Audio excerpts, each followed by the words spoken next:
কাঠমুল্লা কবি আবু সুফিয়ান। মুল্লা তুমি হয়তো অৰ্থ হাফিজ কিংবা স্বয়ম্ভু আলিম।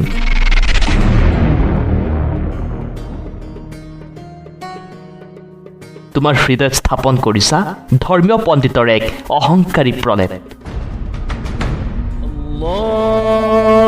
আল্লাহু আকবাৰ, আল্লাহু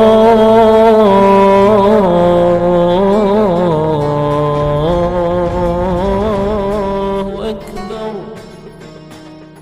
শিক্ষাৰ বাবে চীনলৈ যোৱা নাই বা কোৰাণ হাদিছৰ বৈজ্ঞানিক ব্যাখ্যাও কাহানিও শুনা নাই। একৰা মানে কেৱল আলিম বে কিংবা জেৰ জবৰ মুখস্থই নহয়। আলিম মানে কেৱল কোৰাণ বুজি নাপাই মুখস্থ কৰা নহয়। কথাটো কোনোবাই সোঁৱৰাই দিলে খঙে তোমাৰ চুলিৰ আগ পায়, কাৰণ তোমাৰ এলিমে তোমাক গঢ়া নাই শিক্ষাৰ প্ৰকৃত পোহৰেৰে। আলোকৰ চিটিঙনি নাই তোমাৰ হৃদয়ত। সেই খঙৰ ভমকত ওলাই ফটুৱা কাফিৰ নাস্তিক কিম্বা ফিনাৰ জাহান্নামা খালিদিনা ফিয়া। ক'ব নাপায় তেনে কথা, কাৰণ তেনে কথা শোভা নাপায় তোমাৰ দৰে কাঠমুল্লাৰ মুখত।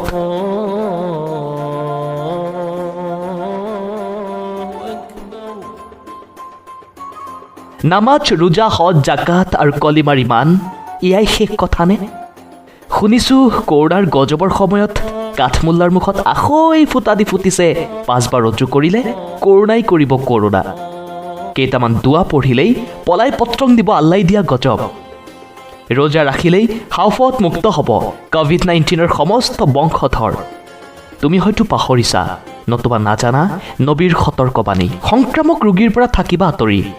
সেই কাঠমুল্লা তুমি কাঠমুল্লা হৈয়ে থাকা। নকৰিবা মিছা প্ৰচাৰ, নিবিলাবা অজ্ঞানতাৰ কলীয়া ডাৱৰ। তুমি যি জানা তাকেই কৰা। জ্ঞানৰ অহংকাৰ বিলাই নানিবা মাতি মানৱতাৰ সংসাৰ।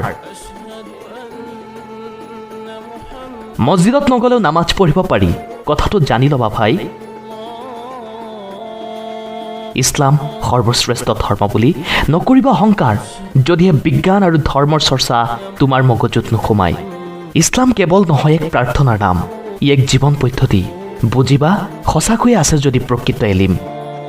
তোমাৰ দৰে কাঠমুল্লা ধৰ্মৰ বেপাৰী, যাৰ পৰা বিশ্বত ইছলাম হৈছে বদনামী।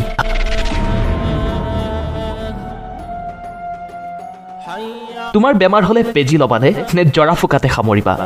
গোল্ড ব্লাডাৰ চাৰ্জাৰী কিম্বা এপেণ্ডিচাইটিছ ষ্টেৰিলাইজ নকৰাকৈ ক'বানে কৰা মোৰ কটা চিঙাবোৰ? 70% এলকহল তোমাৰ গাত লাগিলে বেহেস্তৰ দুৱাৰ বন্ধ বুলি ভাবা।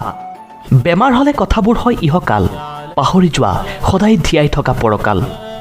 কাঠমুল্লা ভাই কথা এটা শুনা, নিচাযুক্ত খাদ্যহে বাৰণ কোৰাণ হাদিছত, নহয় কোনো দৰৱ বা স্বাস্থ্য ৰক্ষাৰ উপায়। জীৱন থাকিলেহে কৰিবা ঈশ্বৰৰ সন্ধান। সেয়ে ভাই অবুজন হৈ জ্ঞানীৰ ভাও নধৰিবা। নিজে যদি মৰিব খুজিছা মৰা, মানৱতাক নকৰিবা হত্যা। কৰোণাৰ নামত নিদিবা ধৰ্মৰ দোহাই। বিশ্বত ত্ৰাস সৃষ্টি কৰা COVID-19 তলা লগাৰ হেতু হৈছে মক্কা মদিনাত। সেই কথাবোৰ কৰা চিন্তাটো নাই যদিহে ৰাখিব খুজিছা ইমান আৰু মানৱতাৰ মমতা বিশ্বত জিলিকাই। ত্যাগ কৰা অন্ধতা আৰু বিলাই দিয়া সজাগতা, অনাখৰি সহজ সৰল নাগৰিকক লকডাউনৰ বিধি আৰু বিধান।